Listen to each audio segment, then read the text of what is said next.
الرجيم بسم الله الرحمن الرحيم ببركة سيدي الشيخ محمد فوزي الكركاني قدس الله سره. Assalamu alaikum wa rahmatullahi wa barakatuh. Vous voulez vous présenter un aspect de la tariqa moins connu mais important dans la voie.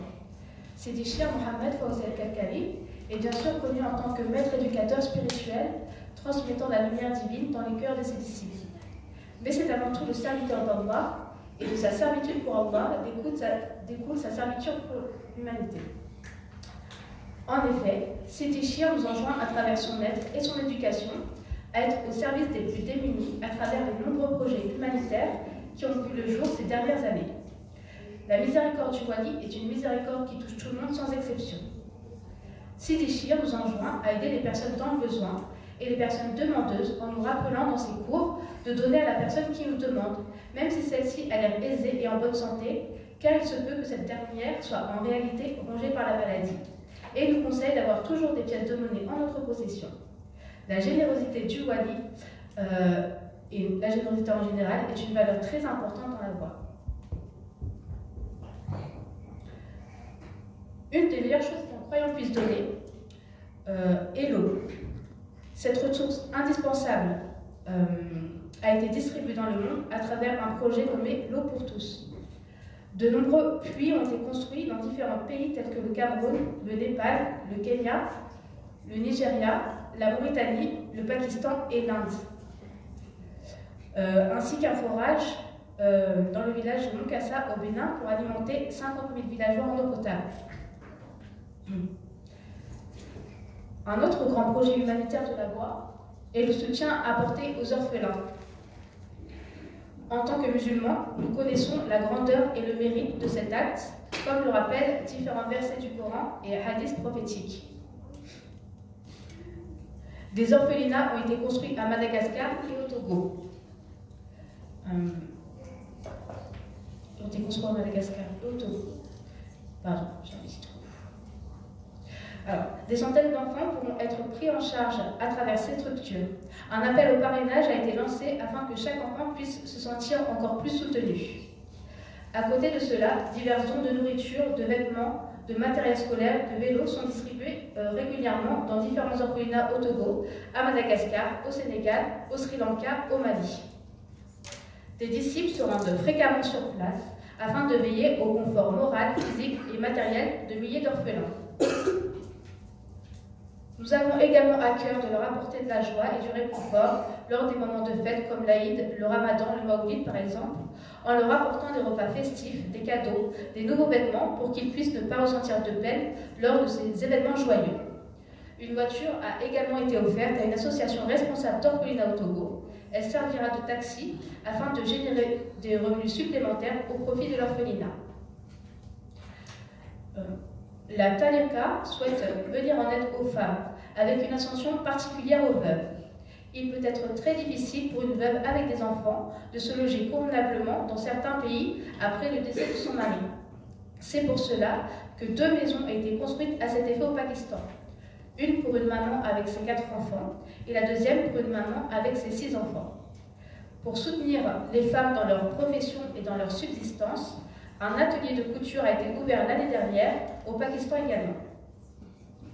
Des denrées alimentaires sont très régulièrement distribuées aux plus démunis, ainsi que des produits de première nécessité. Des lampes pour pouvoir s'éclairer, ainsi que des couvertures et des vêtements dans plusieurs villages du Togo, du Sri Lanka, des Philippines, de Madagascar, du Pakistan et du Maroc. Et cela encore plus suite à certaines catastrophes naturelles qui aggrave la pauvreté déjà accrue dans certaines régions du monde.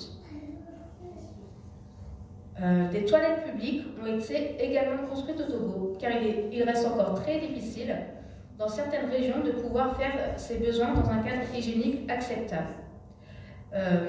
Les disciples congolais ont offert un tricycle à un jeune homme chrétien qui ne pouvait plus se déplacer à cause de sa maladie.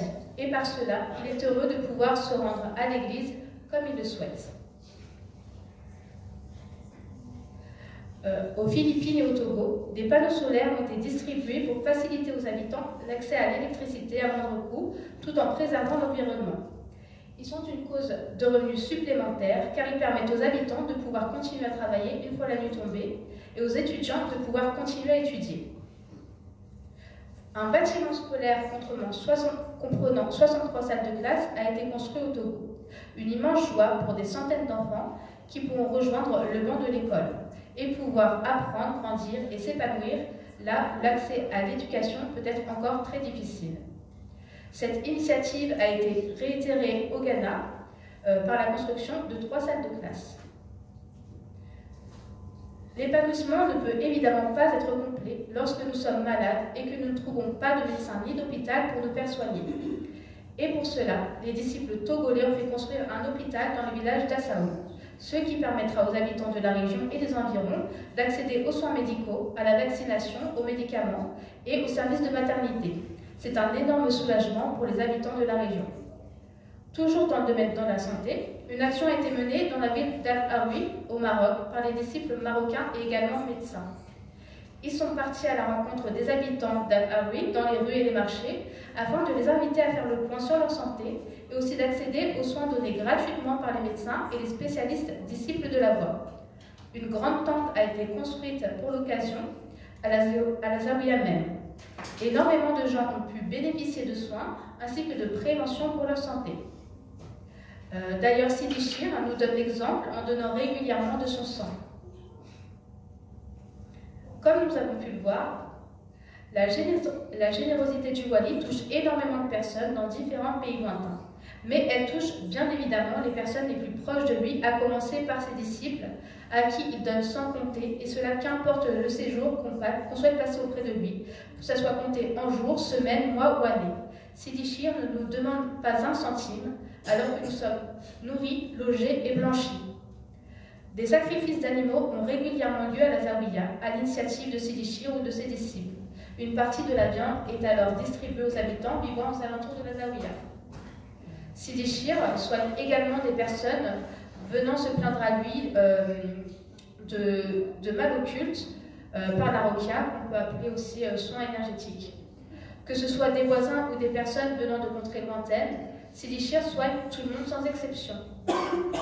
Cet investissement dans l'humanitaire et cette générosité a été récompensé par la fondation du Trophée de l'Africanité. Sidi Chir Mohamed Fawzi El-Kalkali nous incite au partage, à la solidarité et à l'amour avec un grand A, envers son prochain tel qu'il soit. C'est de ces belles valeurs que nous, disciples, essayons de nous parer et de mettre en œuvre dans notre quotidien. La voie Kalkalia est la voie de l'amour et ses œuvres ne sont que l'expression de celui-ci.